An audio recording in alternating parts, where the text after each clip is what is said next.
Weißt du noch, 4. Klasse? Du zockst Playsee mit deinem Ach. Plötzlich kommt dein Vater rein und sagt, geh mal lieber draußen spielen. Als er sieht, dass ihr Autos klaut, über Rot brettert und Passanten abstecht, ändert er seine Meinung. Wisst ihr was? Macht es mal doch lieber hier. Aber wie konnte aus einem Game, das so aussah wie diese Autoteppiche für Kinder, das erfolgreichste Unterhaltungsprodukt aller Zeiten werden? Und was haben Hare Krishna, Hillary Clinton und Ice Cubes Goldkette damit zu tun?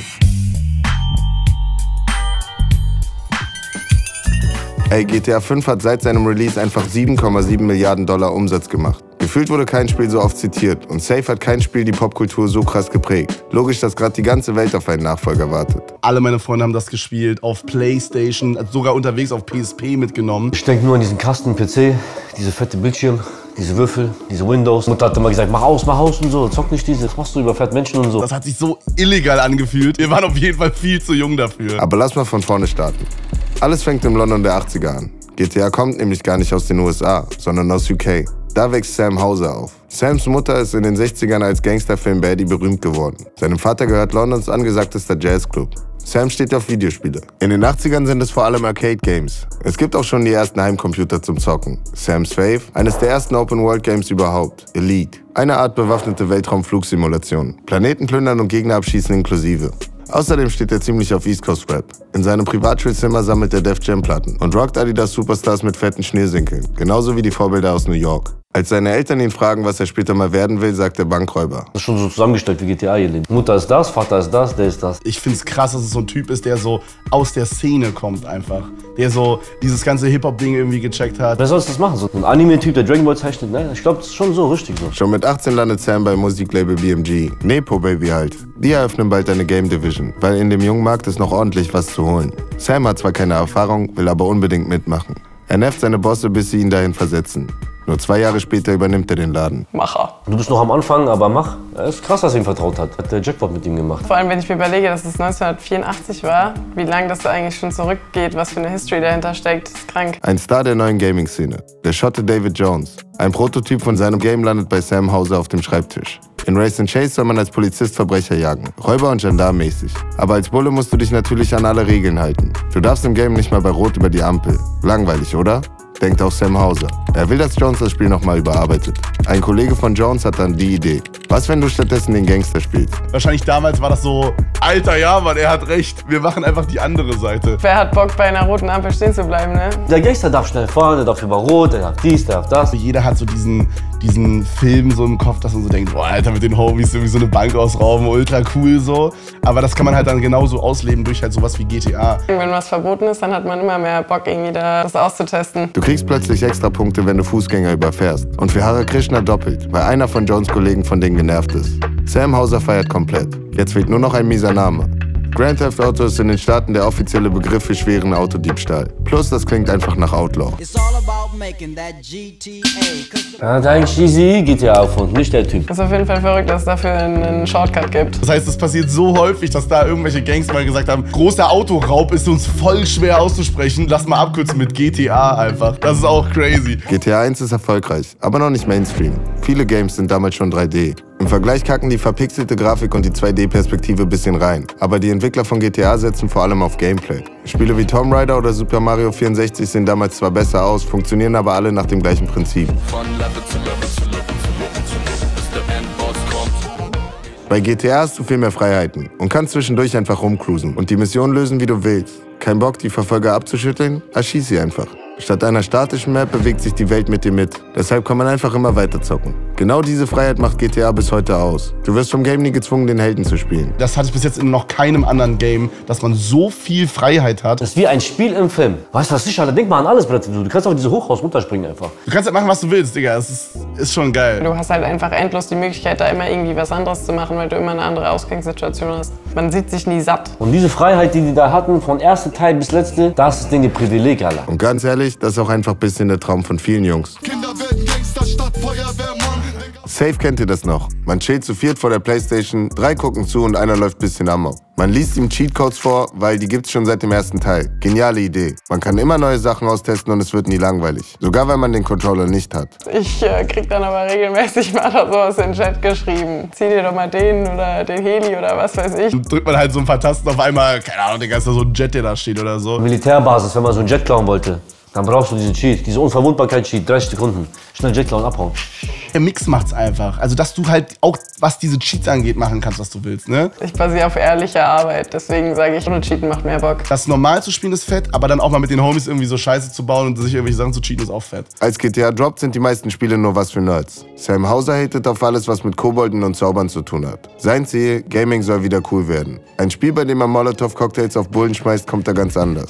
1998 wird sein Kindheitstraum wahr. Sam zieht mit seinen engsten Kollegen nach New York, weil die komplette Gaming-Division von BMG wurde verkauft. Als eine Art Premium-Abteilung gründet er dort Rockstar. Genau der Vibe, für den die Firma stehen soll. Sein Vorbild? Def Jam Records. Boah, Def Jam, Alter. Es macht halt jetzt auch Sinn, so, die ziehen dann nach New York, dann können die da vielleicht noch mehr so diese Eindrücke dann auch einsammeln und so und dann noch heftigere Games machen. Hat sich auf jeden Fall Rockstar Games ein gutes Beispiel reingenommen. It's based on Gegenseitigkeit irgendwie, ne? Das Label wird in den 80ern unter anderem von Rick Rubin gegründet. Sam kann sich mit dem identifizieren, weil auch der ist ein weißer Typ aus guten Verhältnissen, der wegen Kreativität richtig big im Hip-Hop geworden ist. Rockstar soll das für Gaming werden, was Def Jam für guten Rap ist. Sam Houser führt sogar seine eigene Firma wie eine Gang, mit eigenen Sweatshirts und passenden Ringen. Das ist ein Statement. Der macht Regen normal, das ist ja auch seine Marke, der muss ja machen. Ich hätte es genauso gemacht. Das ist auch mehr so Family-like. Ich glaube, das macht dann auch nochmal den Unterschied. Auf einmal war das halt jetzt nicht mehr nur noch dieses nerdige Ding, sondern auf einmal war das halt dieses coole Ding. Jo, das ist cool, wir spielen jetzt GTA. Oh, geil, dass er die ein bisschen aufpimpt, Alter. Der macht ein Team draus. Das mit einem Videospiel zu schaffen, dass es so eine komplette Szene einfach ändert. Insane, also wirklich krass. GTA soll nicht nur ein Videospiel sein, sondern ein Lifestyle. Als der zweite Teil kommt, klatschen Rockstar überall Sticker drauf, versuchen in Hipster-Magazinen zu landen und schmeißen fette Partys im Rockstar-Loft. Komplett frischer Wind für die Branche. Das Timing stimmt.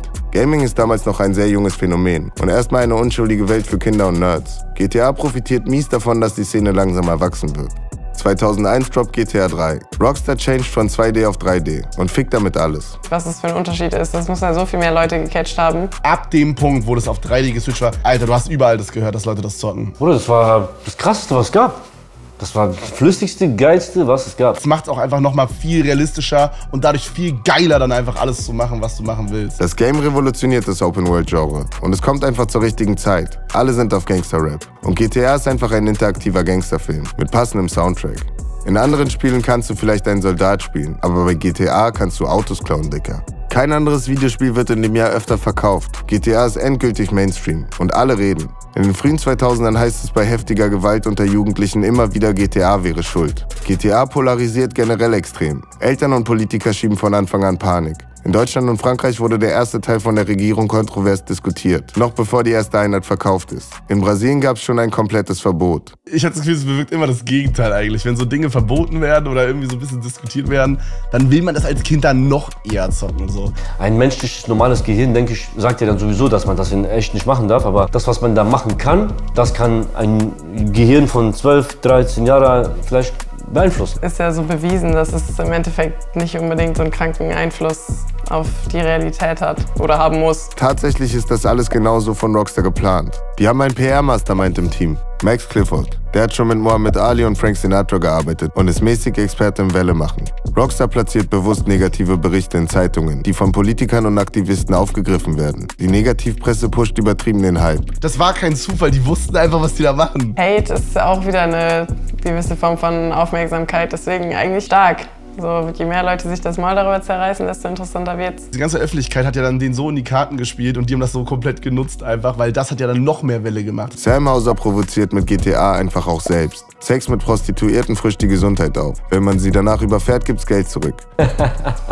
Wallah, geil. Das mache ich immer noch, Wallah. Also ne, macht ja Sinn. Klar, normal. Klar gibt's Geld zurück dann. Das ist krank eigentlich, das ist schon krank. Als Gamer 2005 ein verstecktes Sex-Minigame in GTA San Andreas finden, mischt sich sogar Hillary Clinton ein. Sie nennt GTA ein Major Threat to Morality und fordert stärkere Regulationen für Videospiele in den USA. Daraufhin landet sie als Easter Egg in GTA 4. Krass, wie ein Rapper so, der Disti. Aber auch andere Art, auch Game Art. Man merkt einfach, das Game wurde von Atzen gemacht. Die einfach feiern, so auch irgendwie so ein bisschen zu trollen, so ein bisschen so das Ganze aufzumischen und so. Genau halt eigentlich auch, was das Game ausstrahlt. Man darf nicht so viel dagegen haten, Alter, sonst landet man da. Safe Safe hat jeder von euch schon mal von den Eltern oder Lehrern gehört, wer brutale Spiele zockt, wird selbst aggressiv. Es gibt sogar eine Langzeitstudie, die erforscht, wie GTA Kinder beeinflusst. Das Ergebnis? Das ist tatsächlich kein großer Faktor für Empathielosigkeit oder aggressives Verhalten. Dem einen, der spielt GTA, der wird verrückt, geht in die Bank, er schießt alle Leute, der geht in den Knast und für sein Leben lang. Der eine spielt 100 Jahre dieses Spiel, macht nichts. Kommt immer auf den Mensch drauf an, wie Gott deine Geschichte schreibt. Aber auch ohne Provokation sind Rockstar richtige Profis darin, vor jedem Teil übertriebenen Hype zu kreieren. Lange vor Release bringen sie Hollywood-mäßige Trailer und machen immer nur vage Andeutungen. So fiebern die Fans alle doppelt und dreifach mit. Als GTA 5 quasi gleichzeitig mit PlayStation 4 und Xbox droppt, ist das einfach perfektes Timing. Also, die Promo ist krass, aber GTA ist viel mehr als das. Das ganze Game ist Popkultur durch und durch. Der Pate, The Getaway oder Sopranos sind von Anfang an Inspo für Sam Houser. Worauf Vice City basiert, dürfte klar sein. Die Referenzen findet ihr in jedem Teil. Aber fett, ich finde das geil, dass es von anderen Sachen weiterlebt. So ist auch die Musikindustrie.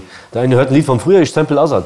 Immer was ich halt feier so. Diese Inspiration dahinter und dann in so einem Videospiel verpackt. Das passt doch alles immer zusammen. Die Storylines und Charaktere sind mies detailliert, immer witzig, teilweise sogar sozialkritisch oder manchmal richtig deep. Und GTA ist Familiensache. Die Storyline, Radioshows und Werbespots werden von Dan Houser geschrieben, Sams Bruder. Was gibt's Besseres, als wenn man so Business mit seiner Fam machen kann und dann ist auch noch geil läuft? Synchronsprecher sind entweder Hollywood-Stars oder reale Typen, die wirklich von der Straße kommen. Kleiner Fun-Fact: Der Typ, der Franklin in GTA 5 spricht, hat mal Ice Cube Nocky geschlagen und ihm die Kette plus Rollie abgezogen. Authentischer geht nicht. Alter, was? Die haben da so richtige Hood-Boys genommen. Das ist wirklich real alles. Das ist doch alles realer, als man denkt. Geisteskrank. Ich wusste nicht, dass das GTA Rabbit Hole so tief ist. Inspo für Spiele kriegt Rockstar aber nicht nur aus Filmen, sondern auch von der Straße selbst. Vor jedem Teil recherchieren sie aufwendig die Culture der Schauplätze. Teilweise checken sie sogar bei Ämtern, wie genau sich verschiedene Stadtteile zusammensetzen, um genau die richtigen Leute im Game zu verteilen. Oder 10 Taxis in New York, damit die Frequenz in Liberty City 1:1 gleichkommt. Das ist geisteskrank, dass die da so hingegangen sind und irgendwie diese Stadt da analysiert haben. So realistisch wie das geht kaum, Alter. Für GTA 6 brauchen die irgendwie jetzt gerade auch schon irgendwie 11 Jahre oder so. Wenn die da auch irgendwie mit irgendwelchen Ämtern die ganze Zeit am Reden sind, dann kein Wunder. Das ist auch wieder so viel Details, wo man vielleicht auch gar nicht so drauf achtet eigentlich, wenn man da so stumpf durchfährt. Ne? Schon seit 7 Jahren sind die schon fertig mit Programmieren. Die warten jetzt nur noch so 3, 4 Jahre, mussten die noch so Ämter-Sachen klären. Ne? GTA hat sogar einen offiziellen Culture-Spezialisten. Als der mit einem Cholo durch East LA fährt, werden die von Gangbangern angehalten. Er kriegt Schock fürs Leben, aber die wollen nur seinen Guide grüßen.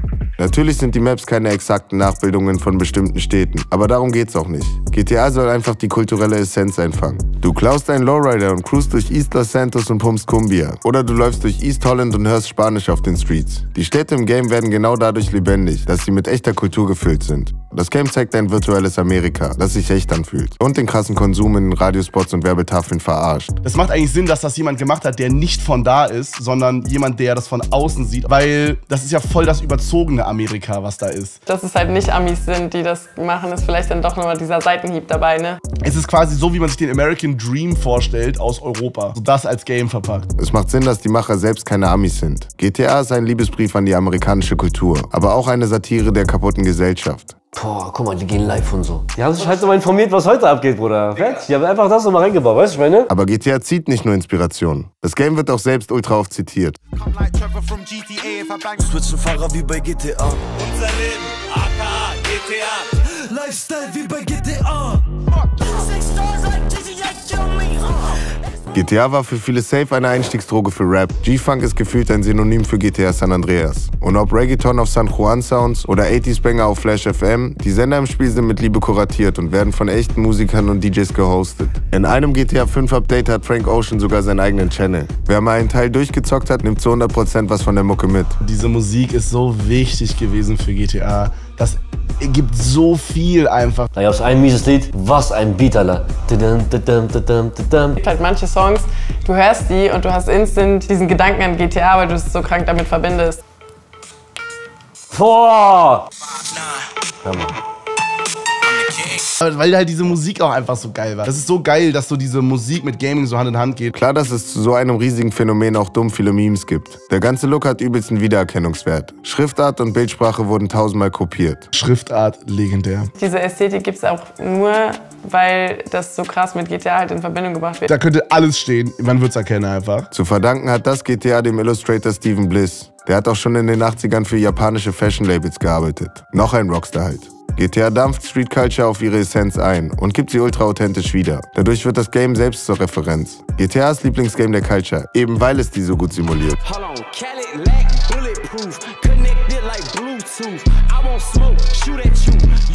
Heute gibt es viele Biter und Kopien, aber GTA war das erste Spiel, das einem Freiheit gab, ein richtig mieser Verbrecher zu sein. Und wahrscheinlich auch das erste, in dem man eine lebendige Stadt erkunden und NPCs mit Kaffeebechern bewerfen konnte. Rockstar hat es mit GTA fast im Alleingang geschafft, Gaming cool zu machen. Diesen Typ Gelegenheitszocker, der nach Feierabend bis in GTA oder FIFA spielt, gab es davor einfach nicht. Auch über 10 Jahre nach dem letzten offiziellen Teil kommt man an GTA nicht vorbei. Die Online-Version ist sowas wie ein tatsächlich cooles Metaverse geworden. Zocker treffen sich mit Sturmmasken und Nike-Tag, um zu Gangbangen, Rap-Videos zu drehen oder ihre toten Homies zu begraben. Andere spielen konsequent nur die Cops und nehmen Spieler bei Straftaten fest. Richtiger Film. Die leben wirklich in dieser Parallelwelt zum Teil. Das muss man erstmal realisieren, dass es Leute gibt, die halt ihr halbes Leben in GTA RP verbringen. Gerade in so GTA Roleplay spielen halt voll viele Leute halt das, was die halt irgendwie gerne sein wollen würden, weil was die halt nicht in Real Life machen können. Ne? So ein normales Spiel ist ja auch begrenzt, irgendwann kannst du nichts mehr werden. So, ne? Aber bei Online, du kannst Casino-Apartment kaufen. Und wie gesagt, du kannst da alles machen. So. Und es updatet sich immer wieder, ne, das Geld. Das ist bis heute interessant. Es gibt manchmal so Level an Leuten, die in GTA Roleplay so tief drin sind, dass ich mir so manchmal denke, Digga, also werd einfach Polizist, Bro, du bist zu tief drin. T-Grizzly hat das GTA Online-Zocken sogar ein Millionen-Business gemacht. Wir sind kurz vor dem 6. Teil. Der Hype lässt nicht nach. Und in gefühlt jeder Kommentarspalte bringen sie diesen Spruch. Die ganze Welt wartet auf dieses verdammte Game. Ich sehe jeden Tag irgendeinen Kommentar, ja bla bla bla, das und das vor GTA 6, das und das vor GTA 6, da kommt man nicht mehr drum rum. Ja, mal warte ich, viele warten. Viele warten. Aber was sind dann so die Sachen in GTA 6, die da krass drin vorkommen? Ich weiß nicht, ob es ein E-Scooter ist oder noch viel weiter schon. Also bin ich mal gespannt. Ich habe immer Angst, wenn so ein Game so todesgehypt ist, dass es dann irgendwie kacke wird. Ich hoffe einfach nicht. Wir brauchen GTA 6 auch noch in geil. Bitte verkackt's nicht, bitte verkackt's nicht. Kennt ihr dieses Meme? Kein Ort steht mehr für durchgedrehten Ami-Shit. Rockstar scheint es ernst genommen zu haben. Weil für GTA 6 geht's genau dorthin. Nicht nur nach Vice City, sondern in den ganzen Bundesstaat. Im Rockstar-Universum heißt es Leonida. Gators und Spring Break inklusive. Man will eigentlich gar nicht wissen, wie krass die Leute auf GTA 6 abgehen werden. Wenn die Grafik nochmal besser wird, sind wir gar nicht mehr so weit entfernt von einer virtuellen Parallelwelt. Matrix-mäßig. Also das sieht alles so viel krasser nochmal aus. Wie krass ist die Grafik bitte? Ich sehe schon, wie ganz Twitch und YouTube damit voll sein wird, weil das jeder zocken wird auf Release. Diese neuen Sachen, die wir im Kopf jetzt haben und gesehen haben, die sind 1000-mal krasser. Und nichts kann dem das Wasser reichen. Das wird halt für so einen Monat oder 2 wird das alles, was Streaming ist, dominieren halt. Safe wird das Modding nochmal krasser werden. Man kann jetzt schon online durch Chicago rennen oder mit deutschen Bullenautos fahren. Vielleicht gibt es bald mal eine ganze Map von Berlin. Was glaubt ihr? Wird GTA wieder alles ficken oder ist der Hype übertrieben? Schreibt's in die Kommentare. GTA wird alles ficken. Wie immer schon, Bruder. Es hat noch nie etwas nicht gefickt, Bro. Also verkaufstechnisch wird es auf jeden Fall krass. Die Frage ist nur, wie lange es sich dann hält. Also kann es sich genauso lange halten wie GTA oder also GTA 5 oder noch länger vielleicht? Oh, mit einer VR-Brille in GTA 6. Oh mein Gott, das ist krank. Das muss eigentlich so sein. Solange die halt auch dafür sorgen, dass dieser Online-Modus gemoddet werden kann und dann so Sachen stattfinden können wie dieses GTA Roleplay. Wenn das alles abgecheckt ist, dann wird es ein Erfolg, 100%ig. Bin ich mir sehr sicher. Guckt mal, dieser Typ kifft einfach hauptberuflich. Checkt das Video von Follow Me, wenn ihr wissen wollt, was bei einem Cannabis-Sommelier geht.